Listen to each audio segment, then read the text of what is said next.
Good afternoon. We apologize for being a few minutes late, but we got the full commuter college experience of looking for a parking spot. But thank you for coming to this meeting of the Massachusetts Gaming Commission. I'm joined by my colleague, Commissioner McHugh. Usually there's 5 of us, but 3 of our colleagues are at this time out in Las Vegas at the National Gaming Conference. But we have essentially 2 agenda items on the schedule today. The first is to revisit with representatives from the community college system on the statewide training initiative, a unique partnership among the 15 community colleges to offer training services to individuals interested in seeking a career in gaming and the related professions. So with that, invite President Messner up to the table and your colleagues. And along with me is Jeff Hayden, VP here, Community and Business Services, and Bob LePage, Director of the TUBE Collaborative with Springfield Technical Community College. Welcome. Well, thank you.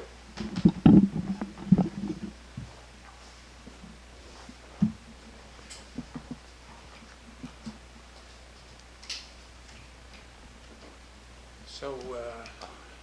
President, whenever you're prepared to proceed, Sure. let's go ahead. Well, provide a bit of an update and just to make sure everybody's on the same page, figuratively and literally. The last time we spoke with the commission, we indicated that we had put into place 3 regional collaboratives across the state. Those collaboratives being comprised of area community colleges in each of the regional employment boards, one-stop career centers, nonprofit organizations, other higher ed institutions, labor unions, and the like. Those regional collaboratives have met. Each of them, if I'm not mistaken, I'm looking over here to Jeff just to confirm, have executive committees that are moving ahead in each of the regions. We also indicated to you that we would be putting together a set of recommendations for the commission relative to the whole process of licensure of specific jobs within the casino industry and our recommendations as to how to proceed in that regard. And then finally, I think we also suggested to you that we had a variety of informal discussions with casino developers. That was particularly the case here in Western Massachusetts, where competition is particularly keen for the casino license, and that we were in the process of developing a memorandum of understanding for those casino developers with our collaborative, and that we would like to get some feedback from the commission, both in terms of the recommendations that are now in draft form, as well as the memorandum of understanding with the casino developers. So that's where we stand as of this moment. I believe you have the document in terms of the set of recommendations. If not, we've got extra copies here. I'm not sure if you have the draft MOU with the casino developers. If you don't, I don't have that. okay. So perhaps we could turn our attention to the set of recommendations. There are actually 5 of them. They can be found on page 3 of the document. I think there's nothing in those recommendations that should be too much of a surprise to you. Several of them grow out of the legislation that created the commission, if I'm not mistaken. The first recommendation is that the commission enter into a memorandum of agreement or understanding with the Community College System Career Training Institute for the purpose of designing and implementing workforce programs, including recruitment, screening, counseling, training, and job placement. That recommendation is embedded in the notion that we certainly feel that it's in everyone's best interest if there be a clear understanding and definition of who, particularly for the licensed positions within the casino, will be the primary trainer for those positions, rather than having a variety of competition for that, which may not be a particularly effective way ultimately to get the training done. The second recommendation is that we develop the memorandum of understanding with the casino developers themselves in order to clarify both in terms of the collaborative as well as the casino developers, what the relationship will be between the two entities. Third recommendation, which I think you're fully conversant with, is that the commission needs to define the screening requirements and the process of residency, drug testing, core-sorry review, and basic educational requirements, particularly for the licensed positions within the casino. We're also recommending, as the fourth recommendation, that a certification be established for all casino workers, and that there be 3 license levels: key, gaming, or gaming service. And my colleagues here can elaborate on those 3 levels. And then finally, no surprise, at some point we need to nail down just how is all this going to be financed. And there are a variety of options and a variety of models that have been used from state to state. We've included in the document a first cut at a budget, but admittedly it is only a first cut, and certainly would need further refinement, but just to give a ballpark. And I think the basic lesson that I learned from that first cut is that this is not going to be inexpensive.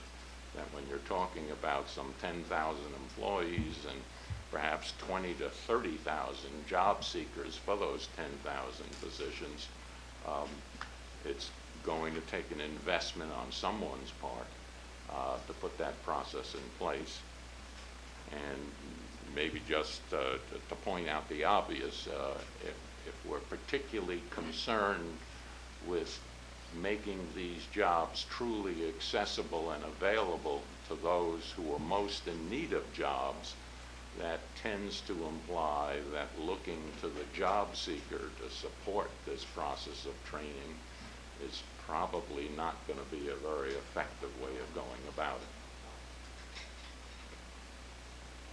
So if there are questions on any of that, that's a real quick 10,000-foot view of the recommendations, but we're happy to try and answer any of this for you. Let me begin. This is a very impressive document, and obviously a lot of work's been done since the last time we were together, and a lot of thought and collaboration has gone into it. But I still have some big picture questions. Sure. That aren't entirely clear in my mind, maybe because of an imperfect reading of the document. But the first of them is, what would the general contours, not the text, but the general contours of a memorandum of understanding between the community college group and the commission, first of all, look like? What are the basic outcomes that memorandum of understanding, as you see it, would provide? Well, let me answer that. Well, I'll answer it one way, and then I'll let these and answer it more specifically. I would hope that one of the outcomes of our meeting today would be, as a follow-up to that question, you suggest that perhaps we come back to you with a first draft of exactly what that memorandum would look like, and we'd be more than happy to put that together for you. In terms of what it would include, Jeff and Bob? I can, Again, I'm not looking for text. I'm still at the 50,000 Sure. foot yeah, level. at the 50,000-foot level, it would basically agree to the process for the certification. So it would be, these are the steps that are required to be followed of all individuals who are going to be employed in the gaming environment. That the community colleges are responsible for the integrity of those steps and following those steps. That may include the background checks, residency checks, to allow somebody to be employed. And then the second, relative to the licensure for specific occupations, which would be the community colleges would be responsible for ensuring the integrity of the quality of the excellence of the training, and that the curriculum is followed based on the guidelines that are set up in the adoption of that curriculum. So we ensure that people are being trained to properly fulfill that role, whether it's a gaming role as a dealer or in service of slot machines, but in those high-risk occupations where the Commonwealth is putting the trust in those people to follow. No different than the kind of agreements that the Commonwealth would enter in for certifying teachers, police officers, or other people in the community that it desires to ensure their excellence because there is a risk associated with it. You know, traditionally it would be an agreement over a period of time with the commission to play that role. I think where I would add to that is it's not merely entrusting to the community colleges, but it's entrusting to this consortium, which includes all the workforce partners. So statutorily, the regional employment boards are responsible for the workforce system in particular regions. Through this effort, the workforce investment boards, the regional employment boards, the colleges, various vendors and providers who all work in unison. So that's one piece. I think the other piece that's important in terms of Bob's last point about this is similar to other types of licensure. It also ensures that the granting of either the certification so that you're able to be employed in a casino, or licensure, you're licensed for a specific job, that the integrity of that is maintained by the commission, because in both cases, you're issuing those. And so through the MOU or MOA, you would be working in unison with the community colleges, the workforce system, to ensure that that happens the way it needs to happen. And so the authority of that license, the authority of that certificate comes from the commission. Okay, that's helpful. Now let's take it to the next step, and that is the second MOU is an MOU with the casinos, right? The casino operators. What, again, at the same high level, what would that encompass? So there's a handoff someplace. So primarily, it's really to answer the question that you as commissioners posed to us at our first meeting, Right. which was, how do you get the industry engaged in the training process? Right. And so I would say that that's piece number one, is that it's about having the business or the industry be part of that training process, because obviously they're going to be hiring the folks. So that's step one. The other important piece is that this initial MOU is a very general look at what that relationship would be. It doesn't contractually bind either the casinos or the consortium, in terms of the process. But it says we're going to work together to build the best training system under either the existing or proposed regulations of the commission. We anticipate that there will be occupations, as we discussed at our past meeting, that will be the licensed occupations by the Gaming Commission. that may be somewhere in the tune of 4,000 hard license positions. There may be another 6,000 to 8,000 that would be certificate or certified as employable within the casino environment. They wouldn't require gaming or a gaming license. They would just be working within that environment, so they would have to be certified so that they had gone through the background checks. There are other positions. Now, would they be, is that distinction, as you've drawn it, between, say, the housekeepers and the dealers? There is a distinction in multiple levels. One would be those who are directly involved in the gaming environment with transactional relationships. The second would be those who are within the gaming environment and playing a service role. It could be waitresses, bartenders, even maintenance folks. The extended level would again depend on how the commission defines it, but in some states it would go even further. It would be all those defined within the casino operations, so it could include retail operations. So in one sense, what we're talking about is a certification for anyone working at the facility. Right. And then a license, which would have levels to it. Commonly, the license levels for supervisory and management is called a key license. Next is a gaming license, which is for those who are actually involved in the gaming operations, so dealers, slot repair mechanics, those types of jobs. And then the last is gaming services, so people who are on the gaming floor but who are not engaged in gaming itself. So the individual providing service to that customer with a beverage or with food or whatever, but is not directly engaged in the casino gaming itself, but is on the gaming floor. The certification is that broader umbrella that covers everyone in the facility. And that means that they've been properly screened, they've met the basic requirements, and then obviously that the employer is willing to hire them for a specific job. Yeah, I would add, the element of the MOU with the casinos is really to start the process of defining strategically how this can happen. I think in each region there is the continued dialogue of ensuring net job growth as one of the commission and the community's goals, and that's going to require a timeline to ramp up some skill sets of groups, as President Messner said.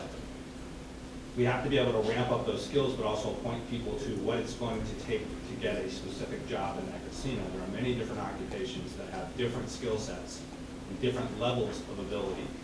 And we're going to have to start educating our consumers and our potential workforce about their career opportunities with much more clarity than I believe is out there now, and what it's going to take and what are the opportunities. And as we talked last time, we continue to be concerned that if we don't, as a Commonwealth, start to have clarity in how this is going to happen, there will continue to be dialogues with those who may not be following a pathway towards what I would call the integrity of the game, and we'll start providing training that is not aligned and take citizens of the Commonwealth's money to take training that would no longer be valid because they'd have to be relicensed.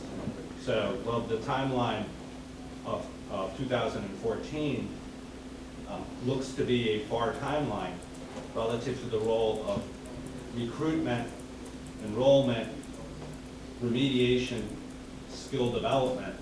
It's really not very far off, particularly as we look at the potential of a racino who may open quicker than full construction of a casino. We would need to have a process in place for their slot environment and their environment pretty quickly. So that's one of the reasons why we feel that we need to start a deeper planning process, but we want to make sure we're on the right path. We had this is intriguing and very helpful. We had a forum a couple of weeks ago at which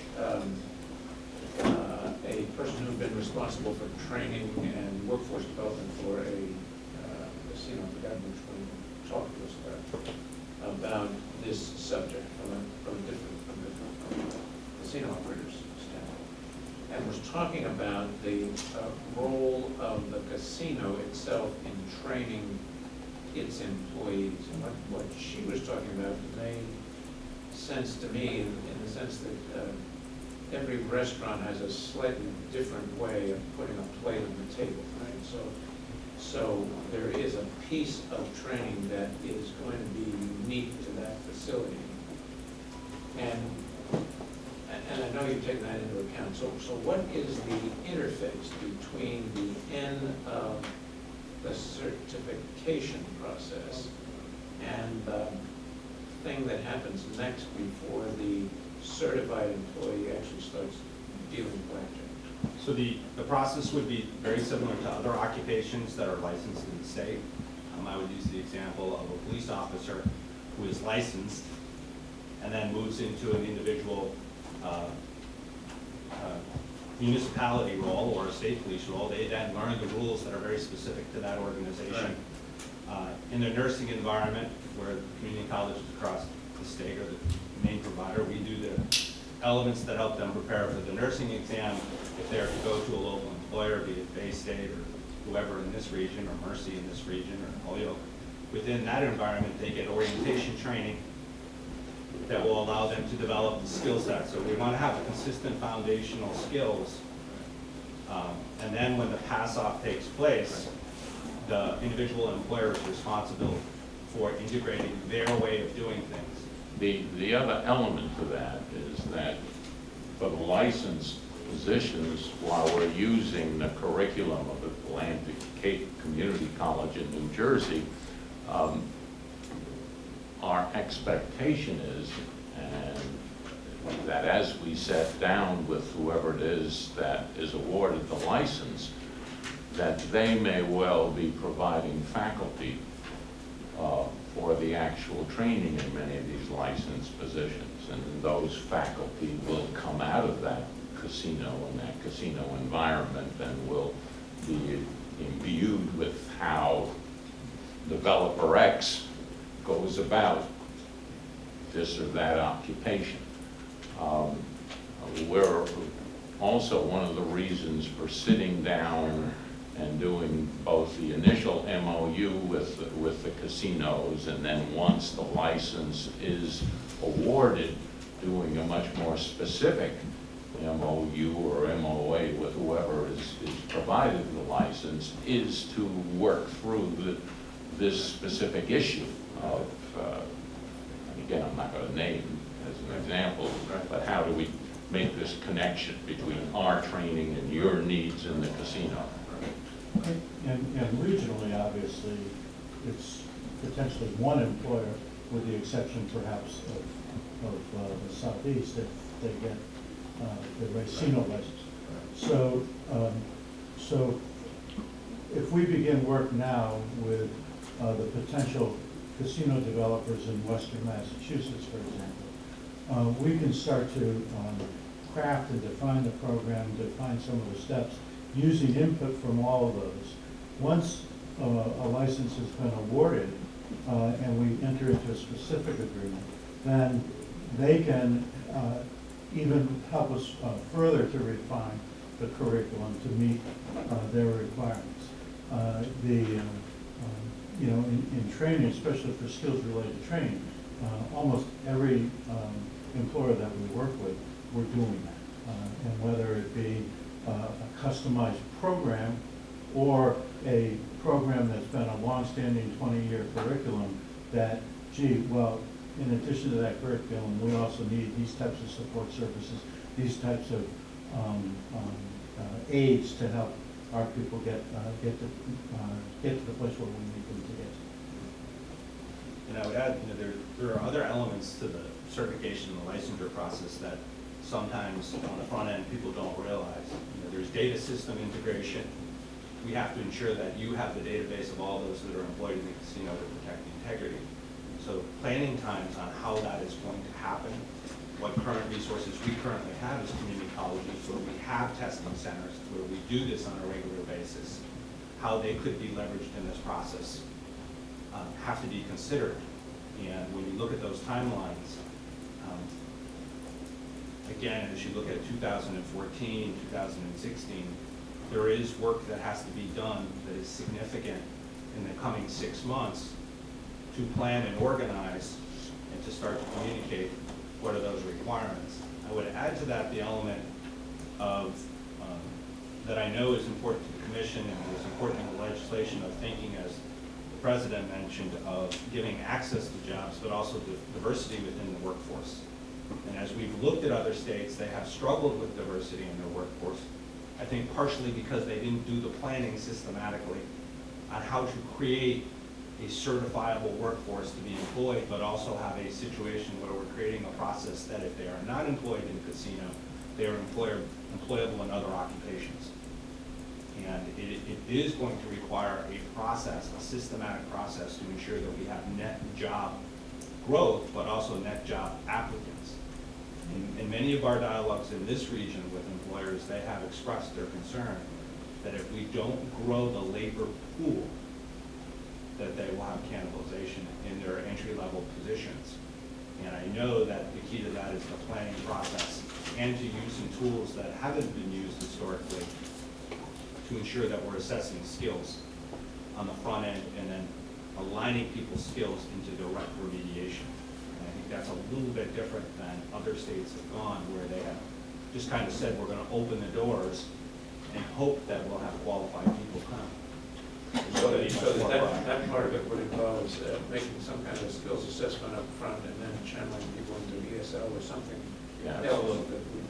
that would give them. Within the document, hopefully we've done a reasonably good job of laying out that assessment process, that remediation process, so that we can maximize the potential of individuals who are interested in not simply turning a lot of individuals away because you don't have the English language skills or the math skills or whatever it's going to take to work in these various jobs. I would note, well, our primary focus is on that 2/3 of the jobs that might be low-skilled or semi-skilled. There are also some high-skilled jobs within that environment that can be, in this region, and I would expect perhaps in the southeast region, difficult to fill as well. High-end IT, high-end computer systems, those quantities of people who may be needed in those regions are significant. And having some dialogue with employers in this region over the summer, we've learned there's gaps in our own local IT availability of workforce that is causing people to make decisions of sourcing in other parts of the state or outside of the state. So if we needed to produce another 30 IT people, that would be a significant ramp-up time for us. And, and for a second to bring us back up to that 20,000-foot level, one of the reasons why we're approaching this not as the community colleges alone, but in partnership with all the various workforce partners, is because of the size and the scope of this.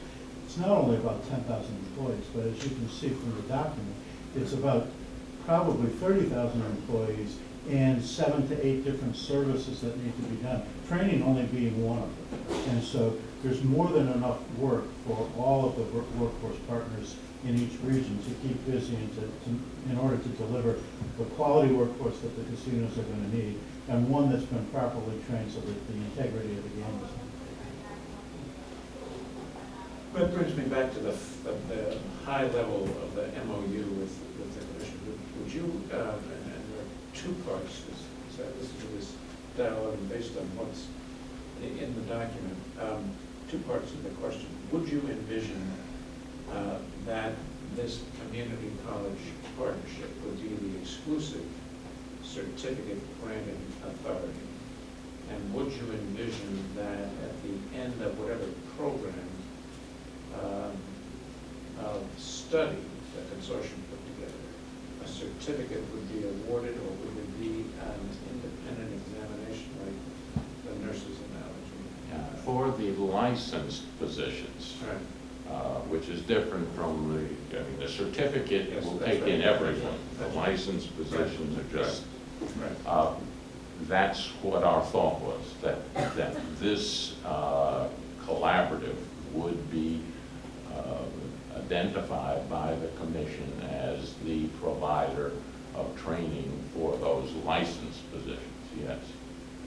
I've forgotten the second question. Well, the second question was perhaps mooted by the answer to the first, but it was whether there was envisioned an independent examination or whether completion of the course satisfactorily would lead to a certificate that needed no further examination. The certification of the I think general it means labels license. would usually be, Again, I'm using certification too loosely. The license, I understand the license. the license, that would be within the construct of the determination of the commission. Certainly, there could be an examination created for completion of that course. Absolutely. Well, No different than other occupations. And what it probably would look like is, first of all, do you have your certification? In other words, are you able to work in a casino? So you've done the drug testing, you've done the core sorry, all those types of Yeah. things. And then some kind of certificate of completion in regard to the specific training for a specific license. And then whether or not an assessment is necessary as part of that. I mean, again, that, as Bob's saying, that would be the purview of the commission. So there could be three components for the license position: certification, completion, certificate of completion of the course, plus conceivably a license as well. Mhm. And the people who were not on the gaming floor would have the first two of those, but not necessarily the third. Yeah. And even within the third, there could be multiple levels depending on the specific job. I've been monopolizing the discussion. No, that's all right. Referring back to the recommendation page, since this is, I think it's all right. Trying to find a statewide pool of 30,000 applicants to fill what could be expected to be 10,000 permanent positions. Of that, tell me the makeup of that 30,000. Does that 30,000 include people that you're going to draw into the system who, after that basic skills assessment, you're shifting them towards another program or another category because you just don't see their capabilities to complete a license or a certificate? The folks that need the ESL, some of the other services. I think a combination, the 30,000 represents those who would have expressed interest, but after then learning about the specific requirements of the job, may then decide that perhaps those jobs that they were interested in aren't what they really want to pursue as a career. Okay. And then from that, those that after we inform them and start the process of certifying them to be employed, may decide that they don't want to work within that casino environment or are not able to based on their perception of ability to pass the background checks or the other requirements. And then from there, you'll window it down on basic aptitude tests and ability tests, and then can we train them for those occupations that they want. So you have to start with a pretty wide funnel to move through that funnel. And the goal is, again, where we know that across the state there are many jobs that aren't being filled because there are people who aren't qualified. In each of these, we should be remediating to create economic development by then informing people these are the other jobs that could be available and these are the pathways to your success. If they can't qualify to work within the casino environment because of certain considerations, it doesn't mean there aren't other jobs in our community. We need to remediate them or point them to remediation. So this will be part of a process that will help educate people on their opportunities in general. That should be part of our strategy. That's the strategy that as I said, other states and other communities didn't use, and that's one of the reasons they led to such strong cannibalization.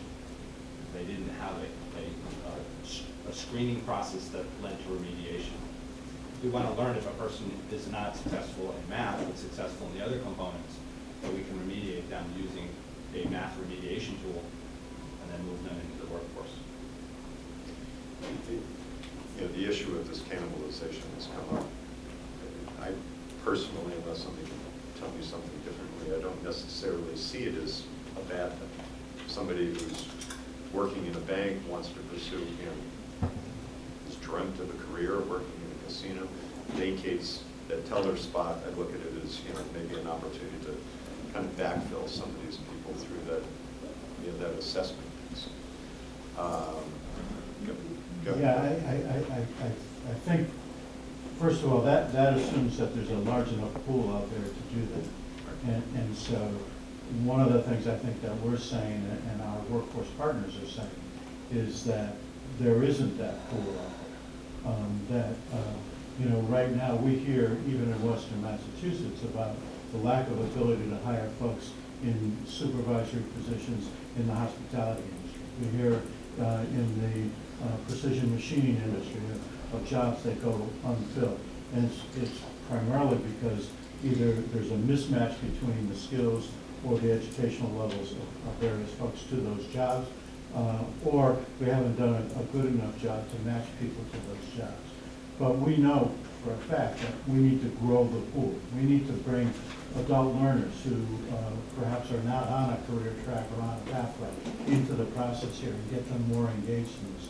We need to get folks who are unemployed and underemployed interested in finding career pathways in this area in order to broaden that pool up. You know, in Western Mass alone, we're looking at potentially needing to call up 10,000 people in order to fill 3,000, 2,500 jobs. And so it's about building that pool as large as we can get and bringing people back into that labor pool or bringing people into the labor pool for the first time that haven't done it. And it's not to say we don't have enough people, it's to say we don't have enough people who are ready to enter into that either job or training. Now, I would add, at least in this region, that there is one is population is not the size of Boston, it's stating the obvious. But we also have a challenge of a demographic age wave that is really going to be hitting our workforce in the next 5 to 8 years. It already started with an age out of the baby boomer generation. So when you really look at the demographics of this region, it is very likely that just net number of people available in the labor pool is going to be less 8 years out than it is now, because we don't have a lot of population growth. So that's already going to squeeze our labor pool. When we add on these jobs and the opportunities, that again is going to cause us to say how we're going to be systematic on replenishment, and how are we going to be proactive with all of our employers. You know, within the work of the colleges, we are talking not just to the casino operators, but we are equally aware that the construction industry, the financial service industry, the hospitality industry, and the manufacturing industry have the potential of the ripple effect. So we are meeting with them, with our partners across the community, to develop strategies for all of those to ensure we have labor growth. How do you, looking back, is you find a need to try to fill this, the top of the funnel, 10,000. Do you get the sense from previous experience with other programs that a lot of this is going to be driven, well, my interest is only going to be based on the fact of where a casino winds up being located? You know, if I'm in Westfield, I may consider a career if you know, site is selected in Springfield. I may not consider it if I got to drive beyond that to Palmer. Do you see any reticence on people to say, well, let me see where the casino goes first before I decide whether I'm going to kind of enter the top of the funnel? I think there's two issues with that. Number one is Pioneer Valley Planning Commission shows essentially that the commute time to jobs in the region is about an hour. And so when you think of, if you use Springfield as the center of that, an hour from Springfield brings in Berkshire County as well as edges of Worcester County into that labor pool. Even if that moves to Palmer or to someplace else in western Massachusetts, an hour's drive still incorporates most of the population in this region. The second issue in terms of access to the jobs is really more about the persons perhaps who are getting their first job or on that entry level, and so their income is at a low level where they don't necessarily have a car or transportation, or for that matter, childcare and a number of other services. So, so you're right that the location of the casino would impact perhaps their decision to do it. Hey, if it's in Springfield and I can get a bus from Holyoke or I can get a bus from Northampton, okay. But, you know, obviously, if it's in Palmer or in the Berkshires, it would change that dynamic.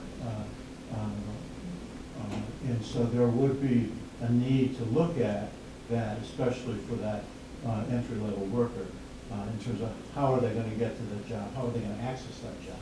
And so that might be a dialogue that needs to be had with the employer as well as the regional transit folks.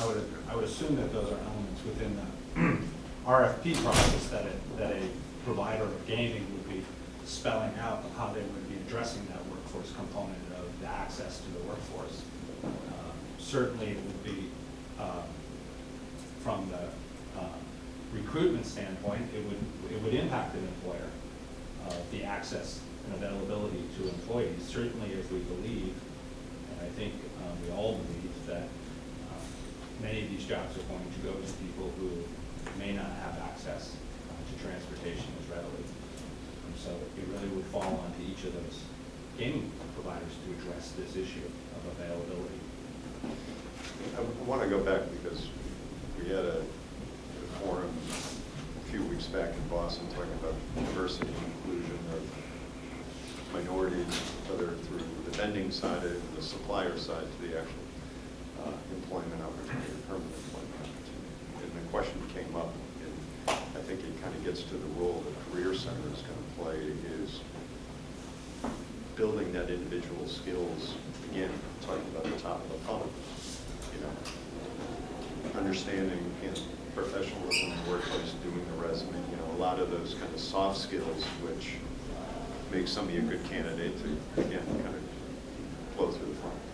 But the issue is also raised about the availability of what some would describe as the wraparound services. And I know community colleges and probably have more experience with that, with, you know, the single mom, you know, others that need more ancillary support services to even begin to try to pursue a career opportunity.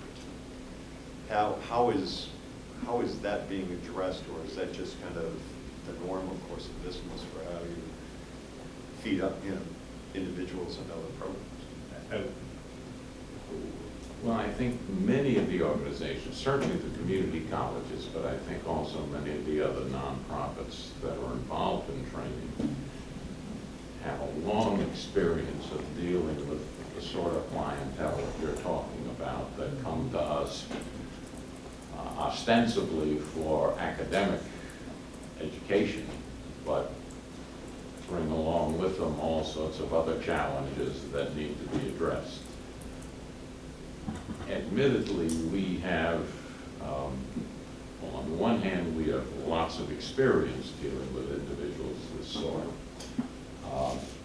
Much more so, I think, than certainly some other educational institutions that deal with a less heterogeneous population.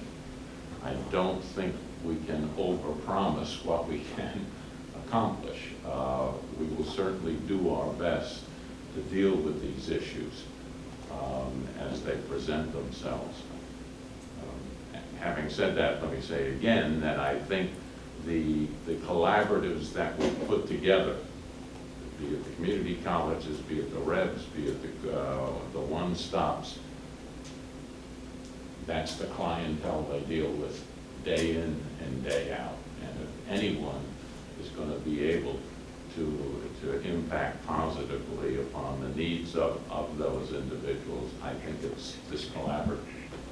Yeah, you know, and we know, and even in the draft budget, you'll see, you know, that there's an area in there for remediation and for adult learners and English for speakers of other languages and the like.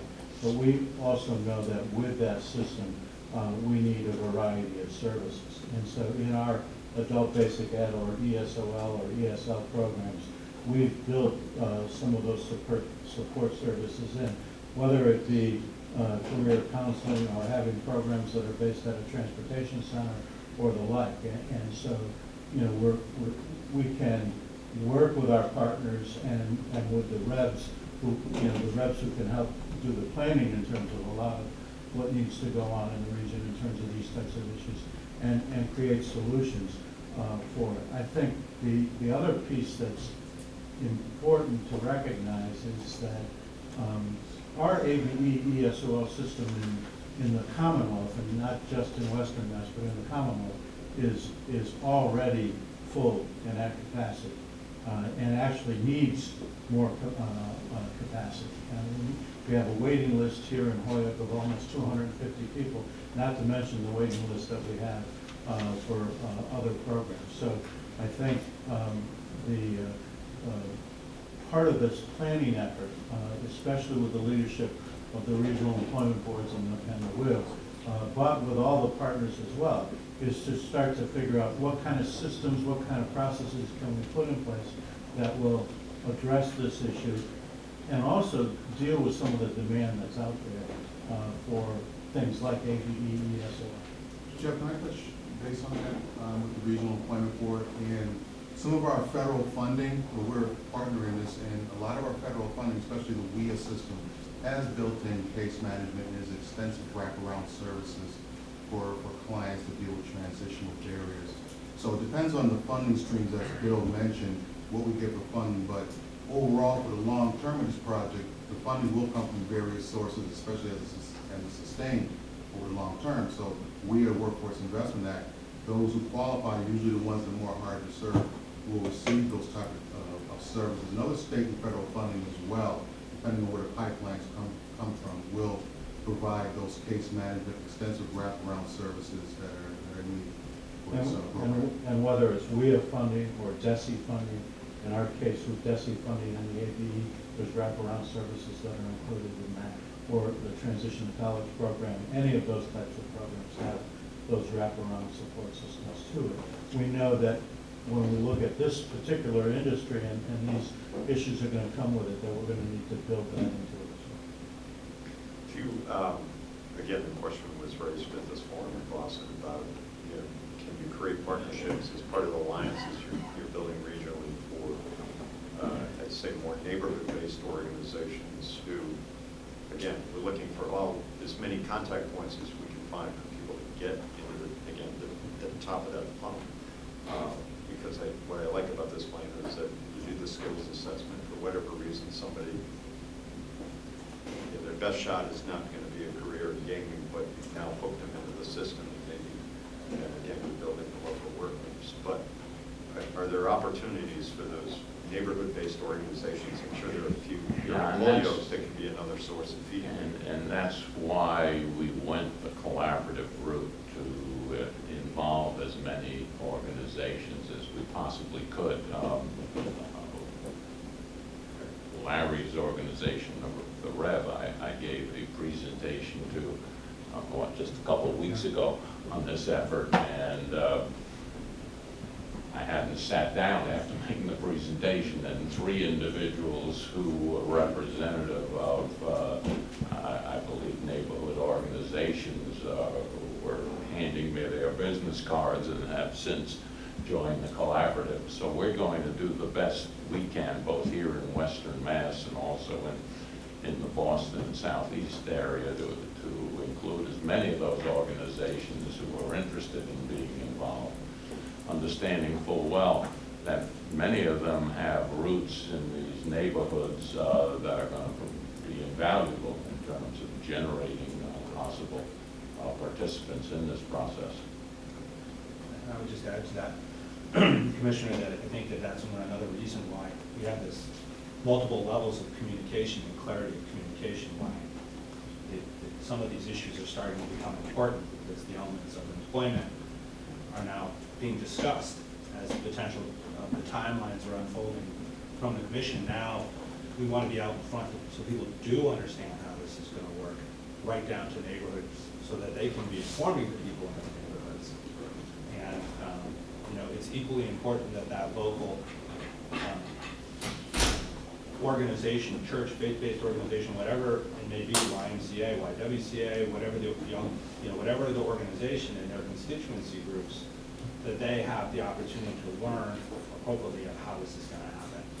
Because we do need to start building the word of this is an opportunity for people and having alignment to that early on. The other thing is that some of them will bring capacity and knowledge to this in some niche areas where we may not have capacity and our current partners may not have capacity. So there are opportunities for other organizations that can bring tools to the table. We're learning a great deal. I went out to visit the hotel training center in Boston and to learn how they do it. And they're, as you know, connected with the union locally. And they described the process. And what was interesting, although they're a nonprofit and we're a public college, the similarities in terms of the population that they're dealing with and the issues that they're confronting, they were saying to me that, we know that if we're going to help someone get an entry-level job at a hotel, we need to make sure that they have the AVE and ESOL that they need to move forward. And so that's a big part of their effort. And so, this building of a collaborative is moving fast, and we're learning a lot from different partners, and we're trying to add in partners as fast as we can to that process. But I think it's growing and it's taking root. Got a fair number of folks who have had limited, and in some cases perhaps no interaction with in the past, now are coming to the fore, wanting to be involved. One of the virtues now of having interacted with the commission, I think this is now, the third time in one fashion or another we've been before. You are good friends of the media, are here. It gets publicized somewhat. Folks read about it, and to the extent that they want to get involved, they get in touch, and we're able to fold them in. So if we sit here today and to kind of walk away with next steps, obviously there's two of us here, so we need to obviously share the document with the rest of the commission. To the and I understand this is an informal meeting and there's things you can't do as a function of that. We wanted to get before you in terms of the draft and answer some questions and get a bit of feedback to the extent that we can. Our hope is that within the next, you tell me, month or two, that we could come to the commission with a finalized draft of this. It's out there with the regional collaboratives, and we're collecting input. And then have the commission make a determination on these recommendations. Simultaneously, we wanted to answer some questions and at least get a sense of whether we were moving in the right direction with the MOU with the developers. And if there was a red light there, the commission would like to signal in terms of, hey, you're getting ahead of yourselves and the like. That signal we would like to get. If not, it is our intent then to move ahead with this MOU with the developers. Certainly here in Western Mass, but my sense is the other regions will do likewise, and begin to get signatories to the MOU with the developers. I just one comment, excuse me, about the MOU with developers. We've had an opportunity to meet with a number of developers, and I think in general I would voice that they've been very supportive. And a number of them have commented to me that they're excited that we're being proactive to help them have a workforce when they get here, and that in other communities, a lot of the work we're doing, they would be doing themselves, and they would be running door to door, street to street, trying to figure out how things worked in the community, and maybe signing, instead of one memo of understanding, 40 of them, all somewhat the same, but all with a little bit of a difference to them, and not have a collaborative strategic approach. Our Our goal is to leverage the resources that are here, not duplicate. Take the pieces of the puzzle and set them in, find the gaps in the puzzle, and then solve those. And I think that the memo of understanding with the individual developers will allow us to go to a next step, which is really getting a sense on quantities, really getting a sense on specific occupations, getting a sense on what they've done. I would say all, to the best of my knowledge, all of the developers have had this experience before. I'd like the opportunity to be able to learn from what they found in the best communities so we can be even better. And that's really what's at the heart of our relationship with developers. And we want the same relationship with all potential developers. You know, it's not within our purview to go there in any way. We want to work with everybody who wants to assist us. It's going to take a village of cooperation to make this happen. At what point in constructing this village do we figure out how to pay for it? I think that we're at the stage where part of that becomes in the model. In the model for licensure and certification. The licensure model has been done differently in different states. And there are, even in our own state, the stage when somebody's not employed or employed dictates different types of funding streams. Maybe we would certainly be happy to put in front of you several options in that regard. I mean, we've alluded to some options, but we really haven't drawn them out in any detail. Be happy to provide that detail to you. And ultimately, I would assume that's going to be something that the commission and perhaps the legislature, the governor, is going to have to determine relative to what kind of public funding there will be for all this. But again, we can give you some detail on that if that would be helpful.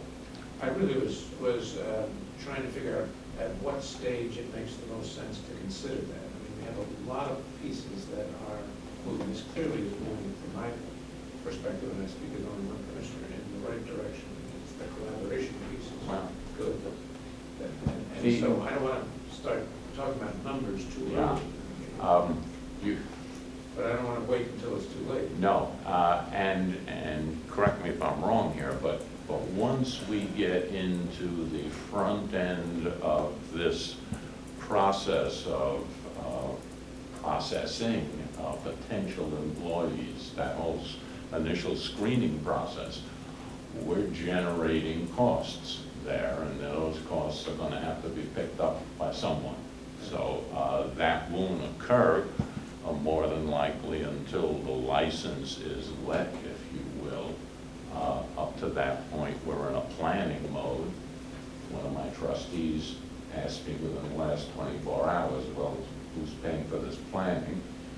And my response was, we are. That's our investment in the process. But once the actual screening, training process plays in, someone else is going to have to come to the table to invest in that process. Again, we're happy to provide you within the next couple of weeks with some details relative to options in that regard. And it could be very well that there are components from different funding sources. Yeah. I would think. And some of it would be where we wind up. Yeah. Where we wind up. There's labor pool development, then there's a certification, Right. and there's a licensure, different funding strategies. Right. And then there's also a dialogue about, you know, the element of the funding strategies for what period of time. Because we have the element here of the building of a labor pool for a new industry that doesn't exist. We have many jobs in this that exist in the Commonwealth, but there are also a significant number that don't exist. And that's part of this is we're building a labor pool for new jobs that don't exist, but then will become sustainable jobs after some period of time. So very often there's a formula for the startup phase through the first few years, 2 or 3 years, as the pool becomes stable. And then there may be a transition to more of a mature industry funding strategy where that becomes more responsible for the individual or the employers. I think it would be helpful in terms of some immediate next steps. Let's try to get you back on the agenda with this document, unless there's some other refinements you want to make to it, this document in front of the rest of the commission, as well as potentially a draft you suggest between the commission and the community college, the training initiative. And then, you know, kind of working beyond that point, or as time is, we can make it looking at you know, the different funding models as we go forward. Well, then we would be, Would it be helpful if we, as we did that, circulated this to the commissioners for their comments and questions, and we have our own comments, questions, and suggestions based on what we heard today, so that the next time you come to the commission, you'll at least have an initial Sure. list of all the commissioners about it. that'd be great. And we're also getting feedback from the various regions too. So Right. there's some changes already that we want. Right. And then, you know, I look at kind of the MOU, or viewpoint feedback on the MOU with the actual operators is being subsequent to that by a little bit. Sure. The MOU with us being, the draft MOU with us being something First. We will provide you with a draft of that ASAP. Right. And as well as some options relative to funding. That'll be our homework. Right, yeah, that would be great. That would be great. This is very exciting, and it's creative and comprehensive, so let's move forward and see where we go. But I mean, ideally, at the end of the day, our kind of timeline and Gantt chart that we have worked out would be nice to add. The Right. training component, the training Right. piece to it, as we back out regulation dates and Mhm. licensing dates and everything else. Right. Yeah, I'll think give this you an example, as we've done for some other industries based on this. You know, we're doing it now for the healthcare industry based on some new regulations based on this. This is what it would take to build a workforce from this component to this component. Would that be That would be helpful? enormously helpful. We're trying to create, as Commissioner Stibbons said, an omnibus workflow process for ourselves, and having some idea as to where the various components of this fit allows us then to think more realistically about some of the other pieces that need to be aligned with this and maybe governed by how fast this kind of a program can grow. Very good, we'll do that. Right. Thank you very much. Thank you. Thank you. The next session of our meeting, there's been a tremendous amount of focus, obviously, in the first part of this meeting on the permanent jobs. But obviously, there's also a crucial component of temporary and construction jobs that are related to these projects as they go forward. So I know we have a number of local representatives here from the building trades, Frank Callahan from the statewide association of building trades. And gentlemen, why don't you come up and we'll have a conversation about some of the issues that concern you all.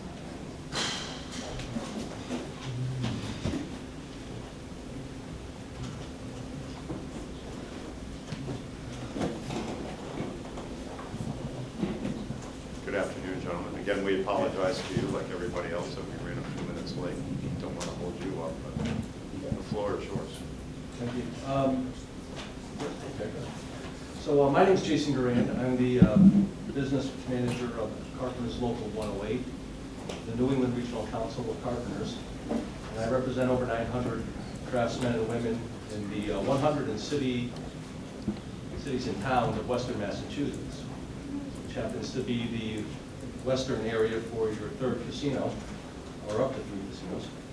So before I start, I want to just thank the Gaming Commission for allowing me to speak and the building trades to speak on this issue of job opportunities and job creation. You know, casino gaming is an endeavor, a new endeavor in the Commonwealth, and it presents both immediate and long-term opportunities for the state, the communities that will host them, and of course, the businesses and residents that live here. With that said, every opportunity has been defined, not been defined, nor is every one completely clear. While the intention of this legislation was always to help the state as a whole, there are always some things that will truly benefit the entire state, while others will do more for one area than another. One place that we have been conscious of that is in job creation. We're here at Holyoke Community College, and that conversation has obviously begun, and it sounds like it's pretty exciting, and watching this develop on the level of the jobs after this facility opens, I think is pretty exciting. And it's a great collaborative. So I'm going to kind of paraphrase on my notes here, but I wanted to write something that I could submit to you as well. Sure. So then the second opportunity is from our side of it, which is the opportunity of from the first shovel in the ground to the last light bulb that gets twisted in and the doors are open. You know, who will do that work?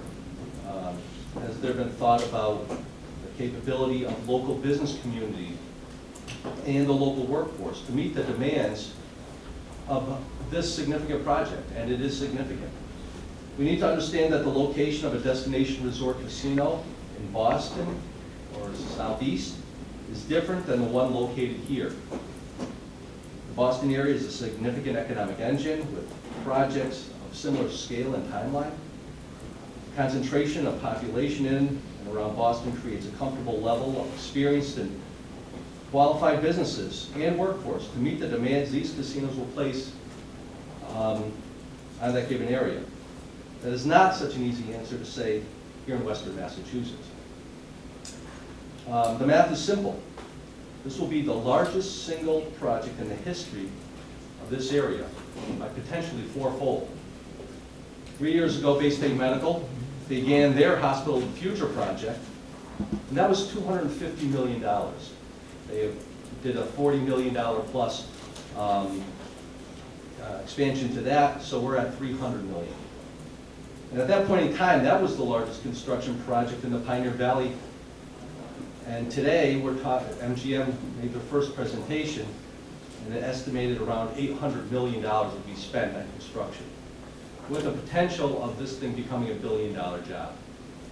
So, size and complexity of this construction project is going to be difficult, if not in some ways impossible, from some of these local contractors who work in this area and have a workforce that comes out of this area to compete. Simple, it's about qualifications and it's about ability. So what does that mean? Well, it's important to look at the Bay State project to see that this $250 million project was built and how it impacted the community.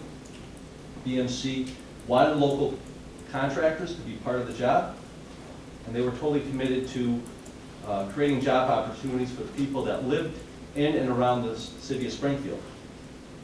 Well, two things happened. Only a few local companies ended up being qualified and then selected to do that work. Why? For the bigger scopes of the work, the job was simply too big.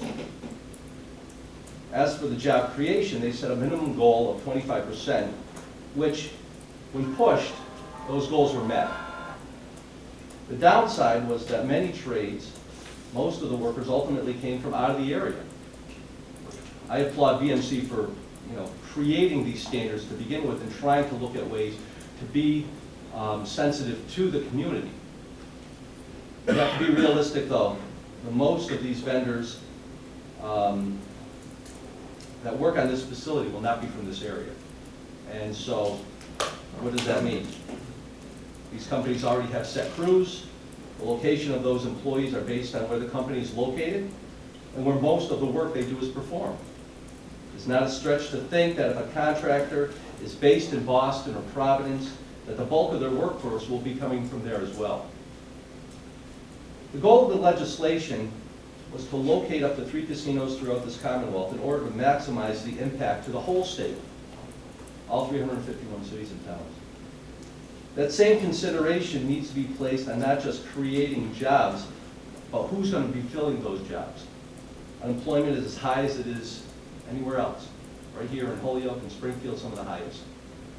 Holyoke and Springfield also have some of the toughest statistics. And those are things that job creation starts to improve on.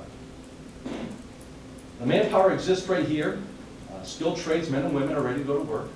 And the Gaming Commission is now looking at opportunities to make this the best project for all 3 of these casinos, the best projects for this new industry.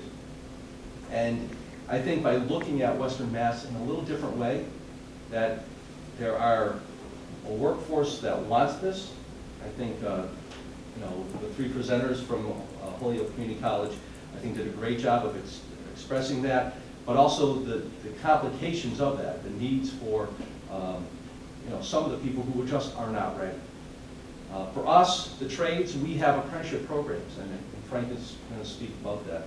But for the people who aren't ready, we look at HCC as a place where you can take a course, get a certificate in teaching or nursing. The Carpenters Union, we call it Carpenters College when you go to Millbury. It's a facility that's going to give you 4 years of education, and you're going to walk out of there a craftsman. And that ability is not just about one job, but that one job is this one, to create the opportunity for a career. And so I think it's really critical that we think about this project as a way to open up an opportunity for a whole bunch of people who are sitting on the sidelines, wondering if they're ever going to have an opportunity and this is for them. But part of that needs to be, I think, I want to be careful on setting goals, because sometimes goals and best faith, good effort is too soft. Companies will come in and they will do the work based on what they feel are the importance of a given project. And if you set a standard of 25 or 50% of the population that comes out of the area that you've designated as a casino area, which is Western Massachusetts, I think that's very powerful for this economy. It's going to be an opportunity for some people, many more people, to go to work than if there was nothing here and the vans pulled in. And at Bay State Medical, that's what happened. Suffolk did the job. It was William Berry. They got bought out by a company called Suffolk. They were from Boston. Century Drywall came in. They're from Providence. S&F Concrete came in. They're from Hudson. Their manpower came with them, and I can't blame them. I mean, they know that those people are the ones that have been making money for a long time. They're the ones say, no, there's a workforce here, and they did tap into that. And believe me, the standards and wages, benefits, and working conditions were always right there. That's not what this is about. It's about creating an opportunity for people to go to work that couldn't have that opportunity or may not have that opportunity based on the requirements of a project like this. If it's just about getting the building done and opening it up so people can go to work and then, you know, revenue to come in, that's going to be accomplished.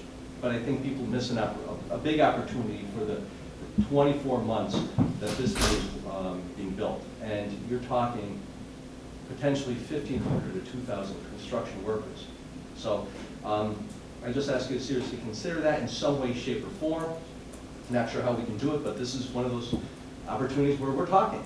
And I thank you for that ability to express that. Let me just take that a step further. Do you have any ideas about how we do that, even at the non-detail level? Again, as we were talking before, the 100,000 foot level. Mm-hmm. I mean, how do you train up a workforce of carpenters, say, between now and the time that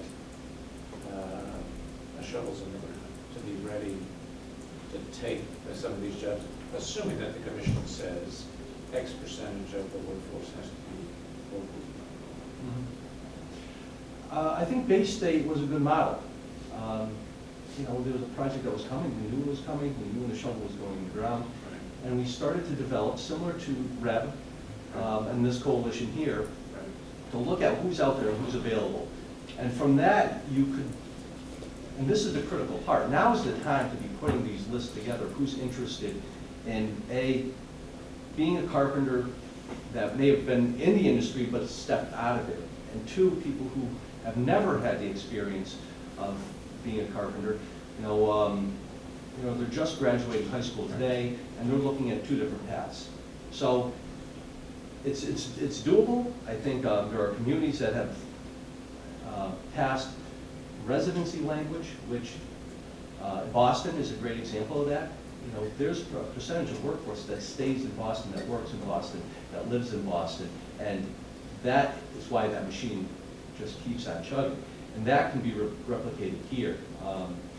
There was a program last year where, or 2 years ago, where it was a connection with the UMass, and that was opening up to the things that people are currently missing. You need you want to come into the apprenticeship program? Well, you need to graduate, or a GED. You need to take a math test. You need to do OSHA 10 training. So there's some pre-apprenticeship things that are done that really can bring that group of people ready to go. And Frank, I don't know if you have some more to say. Sure, I can address a lot. Just for the record, my name is Frank Callahan. I'm the president of the Massachusetts Building Trades Council. I want to thank you for inviting me here today.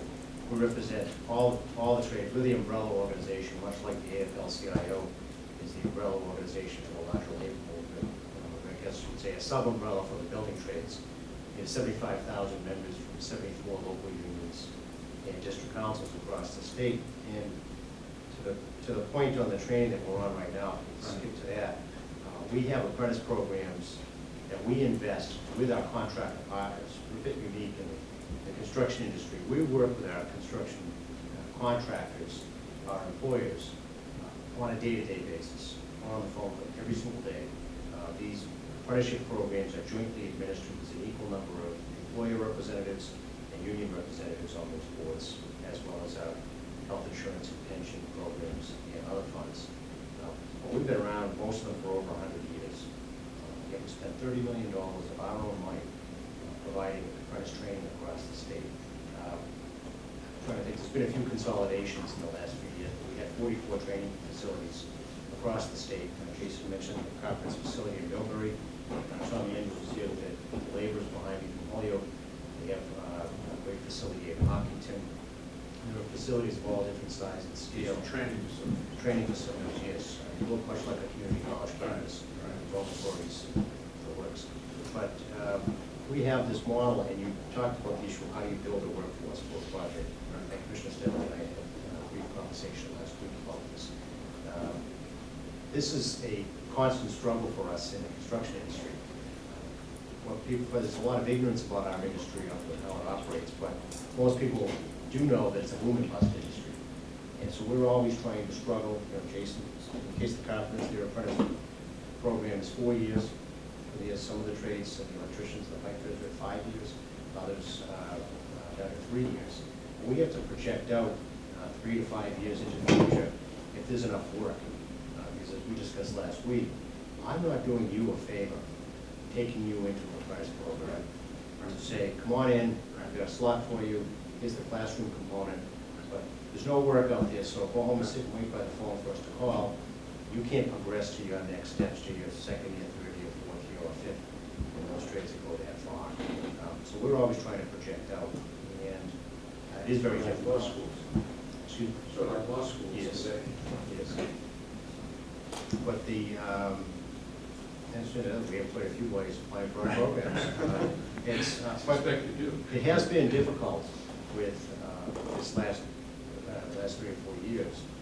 In some of the trades have scaled back the size of their classes. In some cases they've suspended, they haven't even taken a class, which we push back hard on. Because we know that this is going to turn around eventually. I can't sit here and tell you to what extent and when. Well, we do know this economy will be turning around, and we need that skilled workforce out there.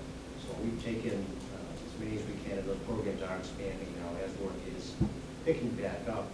But to some of the populations that may not have gone in to the apprentice program, we've had a number of innovative programs that Jason alluded to earlier.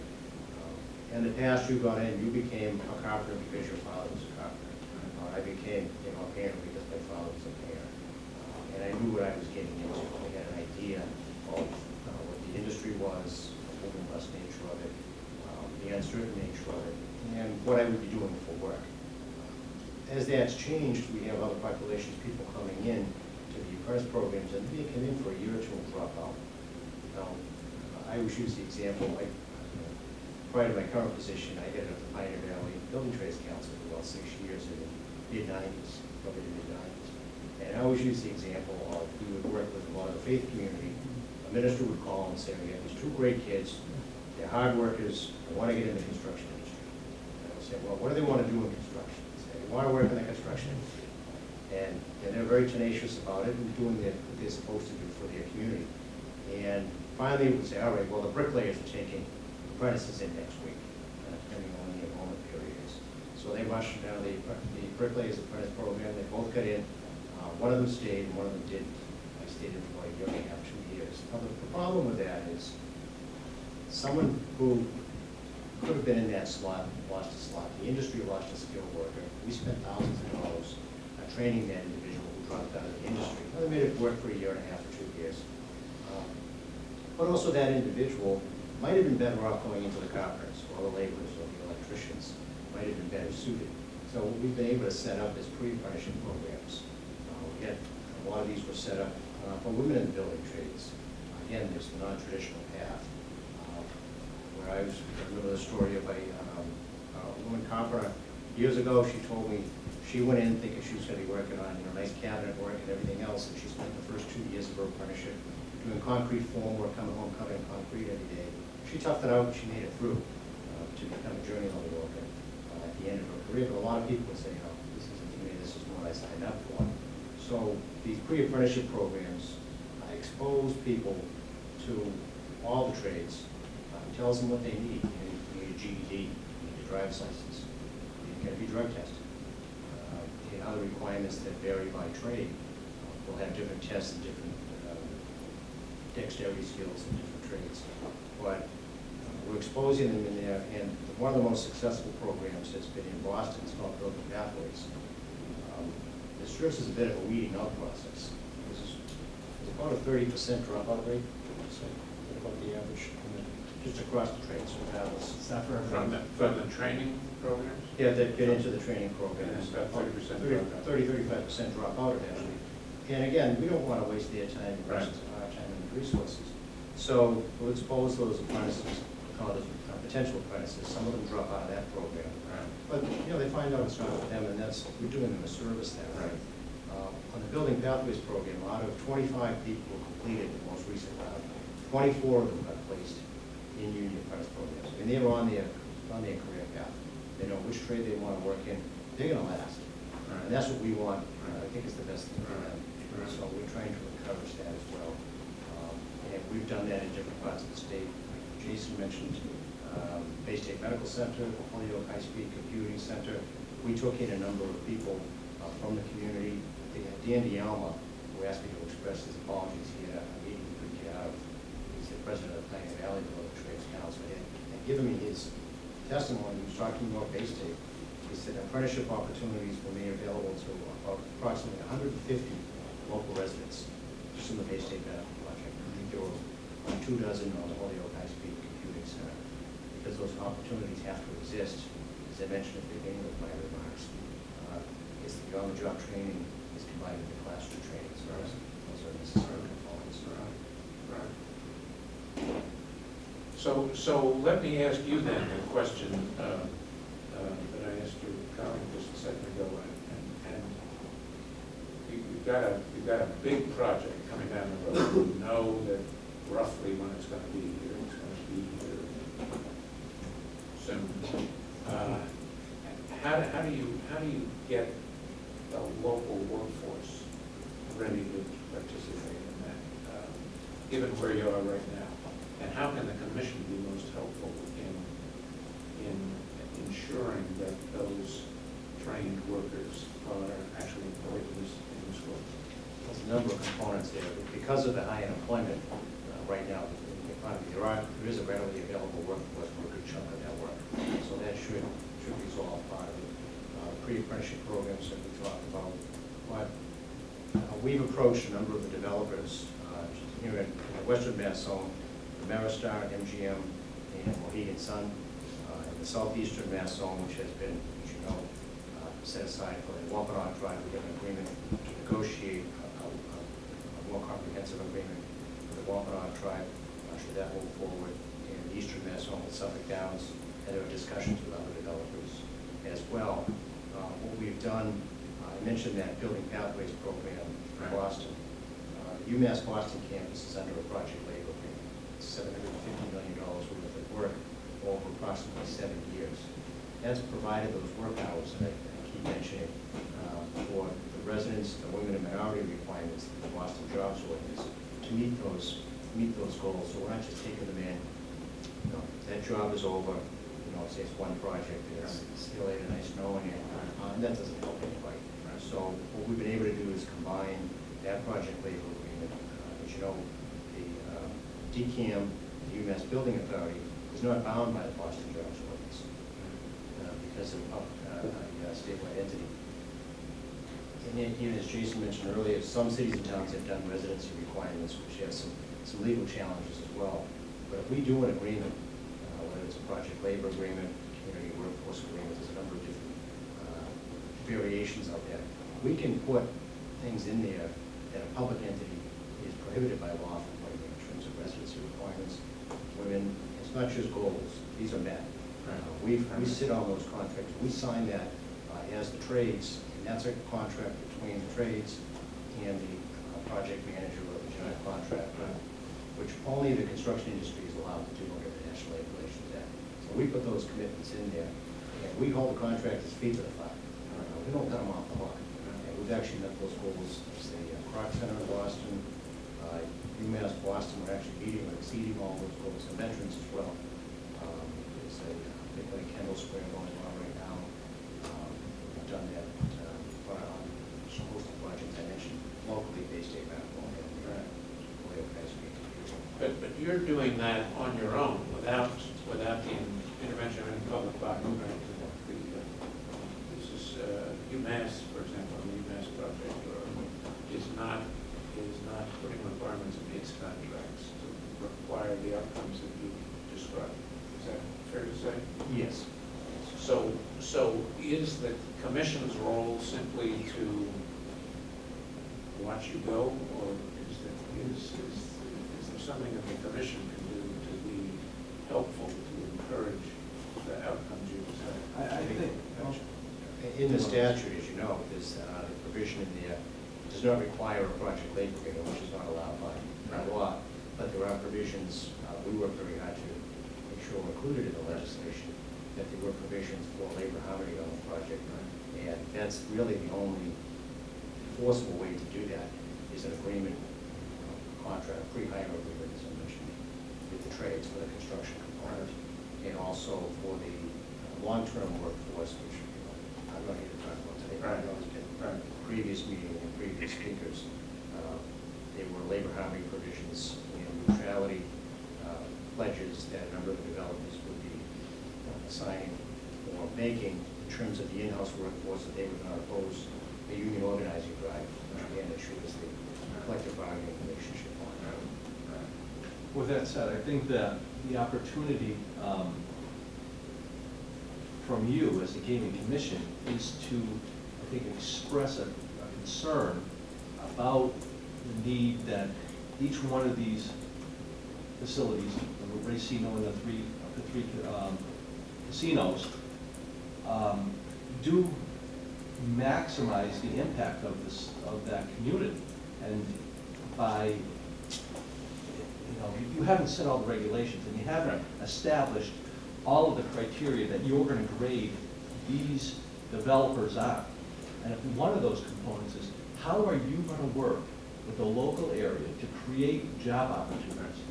I think that's very powerful to the message of, we're not going to watch the doors get opened up here and then, the lights go on, and that's when things impact this area.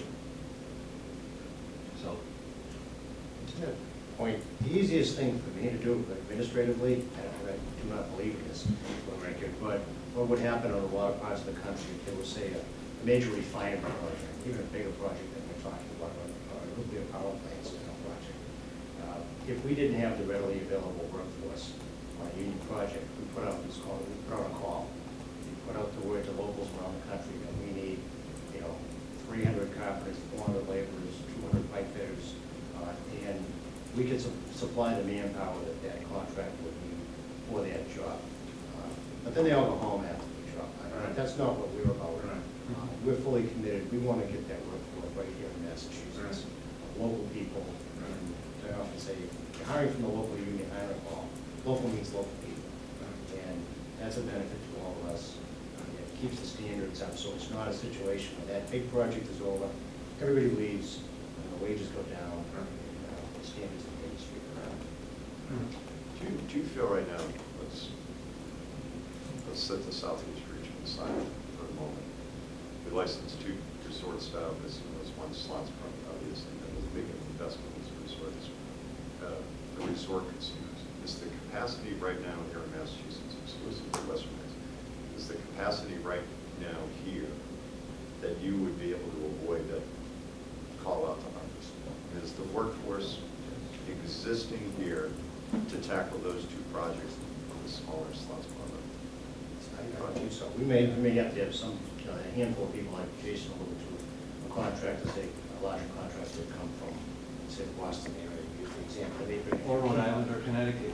They may bring some key people in, but the capacity is here. We have, Very quickly, just in Weston, I'm town manager, I'm the business manager for the laborers out of Holyoke.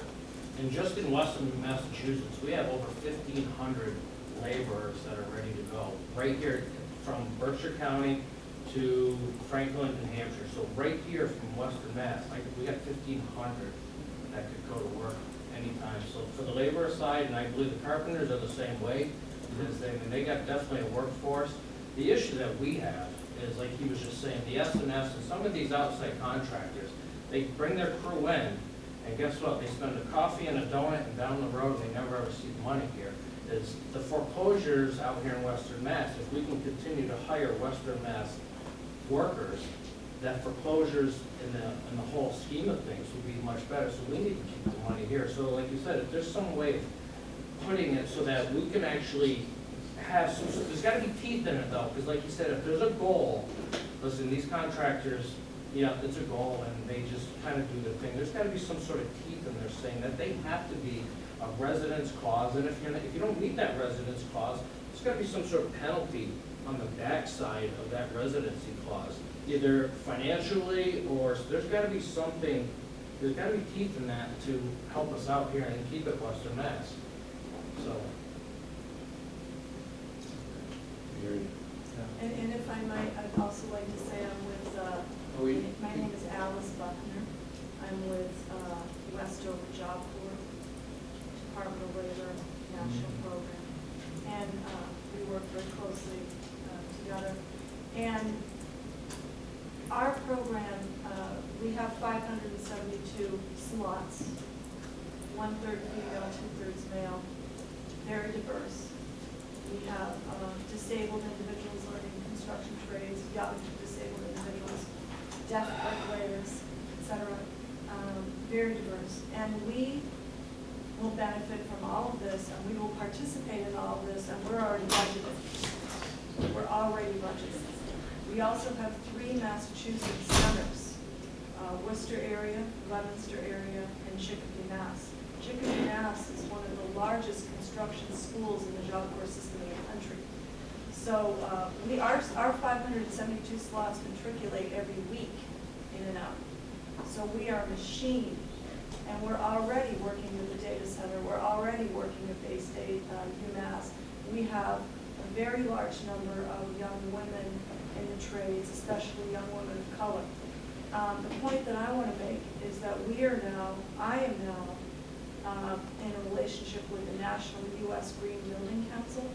That entire program is headquartered in Massachusetts. The fellow for the U.S. Green Building Council Green Schools Initiative is in Boston. The second most important person for that effort is at UMass, and then I'm involved in that as well. So we're doing a lot with environmental work. We're very excited about the potential there. I think we should mention ACE, mentoring, which Turner Construction is very involved with, architecture, construction, and engineering careers for young urban people of color. So you've got a number of groups that want to have a role in this collaboration, and I think it's very exciting, and I think some of these efforts are already funded or already doing the wraparound or already very well integrated. So, you know, we're on the rep, we're very involved, we're very interested, we're very excited. So I think she brings up a great example. The Carpenters Union has, as part of the Job Corps, we actually have instructors throughout the nation, and a number of building trades do the same thing, the painters, the bricklayers. It depends on the location. So here's an organization that is training young men and women for different trades, and they're looking for an opportunity to go to work. And the opportunities for a carpenter would be to come to the apprenticeship program to continue their education, almost as a lawyer looking to go towards that next level, right, but with us. And at the end, have a job place to go to. That's the key to this thing. And if we don't, if the opportunities aren't there, what happens to these young men and women is they just kind of filter off, and there's no place. Maybe they go to Home Depot. Such a loss of opportunity for somebody who wants to be here and ends up selling doors. He can install them. So when you look at this and you see the opportunities, that's the call to you, is how do we make sure that those kids go to work from Job Corps? How do we make sure that Dean Vocational, which is training carpenters and electricians and sheet metal workers, get a job here? You know, if it's Springfield has Putnam Vocational, there are kids that are coming through those programs. And because Springfield had both an REO, which was a responsible employer ordinance, and a residency ordinance, there were kids that came off of the Putnam classroom and walked, not across even the street, across to the chain link fence where we were building a project, and they put their tools on and they went to work. That was their very first opportunity to become a citizen, you know, somebody who would contribute as an adult in the craft that they wanted to do.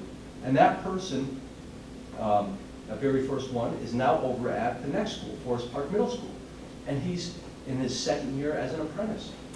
3 more years, he'll be a graduate, he'll be a journeyman, and he has a young family. He's thinking about buying a house. Those are opportunities that are being created.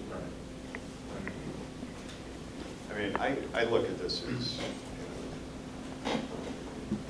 correct me if I'm wrong, but obviously the trades, you know, I think Jason, you shared it with me that, you know, the average journeyman in the trades is not working to 65, 68, 70, whatever that retirement age.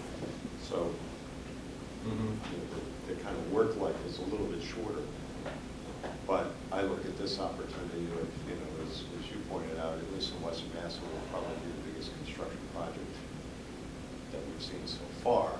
It's got to be some type of, almost a marketing tool or an enticement to get people thinking about the apprenticeship program or weighing getting into the construction trades is a great opportunity. And is it timely to think that it helps you out in terms of folks that are edging towards retirement, now they kind of have the opportunity to back them. I don't know if that's, Frank, if you'd characterize it as the same statewide. Quite sure. We have a number of people here who may not be working on Jason Street, swinging a hammer when you reach that age. They transition over to some running work, becoming an estimator, being elsewhere in the industry, and kind of where the trades have matriculation agreements with Wentworth. Part of the state at a number of the community colleges towards getting a degree and moving on into another aspect of the industry, whether it's engineering or running a project, right through weapons, where they go form their own construction company. And moving ahead, because it's tough on physically, it's tough work, and it's very difficult for you to reach past the age of 60. That's when a lot of our pension funds and everything are set up to be able to retire in your late 50s. Bruce, the question I hear is about the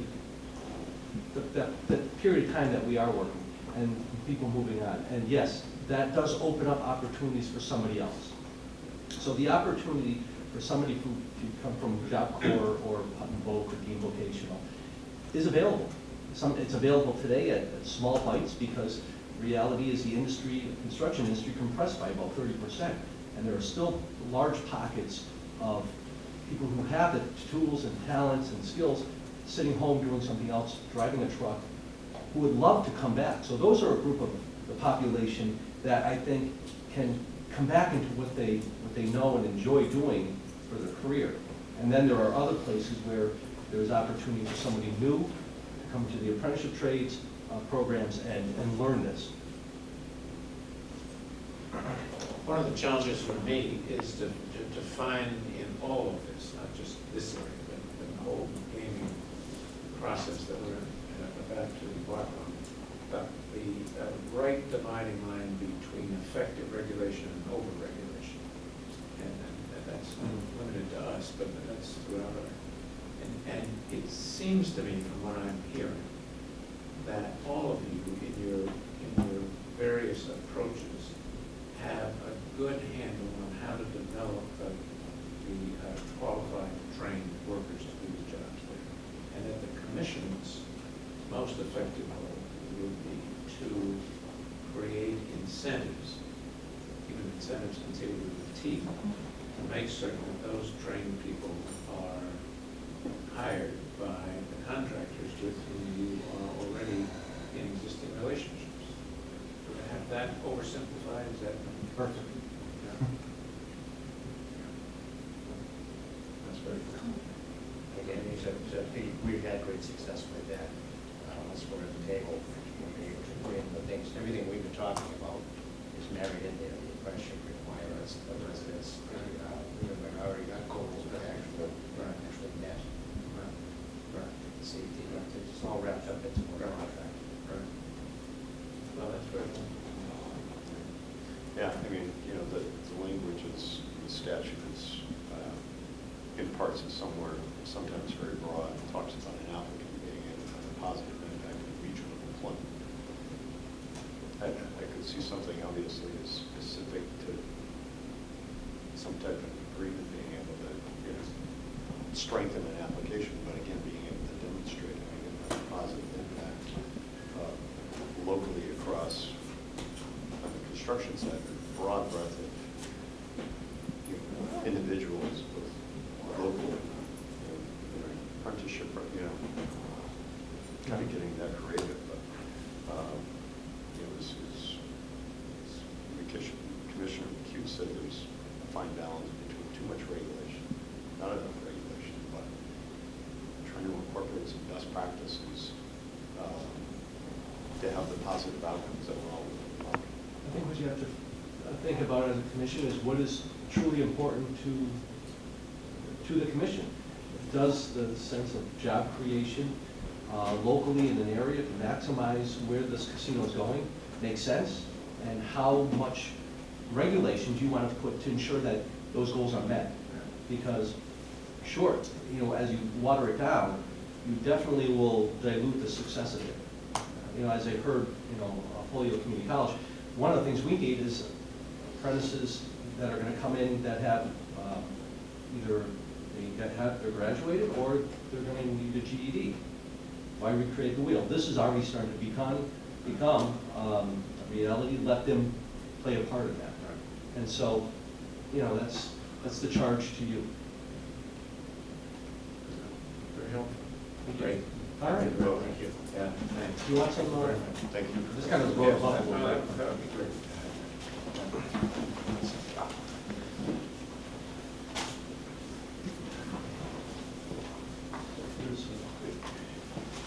All right, so we're up at 9 o'clock at night. Yeah.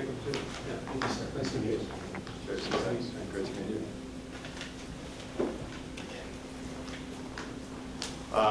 That was the only business, these essential two topics that we had planned to discuss. If there's anybody else who would like to raise a question or concern, we welcome that. But if not, we appreciate your patience, and again, our apologies for being a few minutes late. But we thank you for attending this session, and look forward to interacting with all of you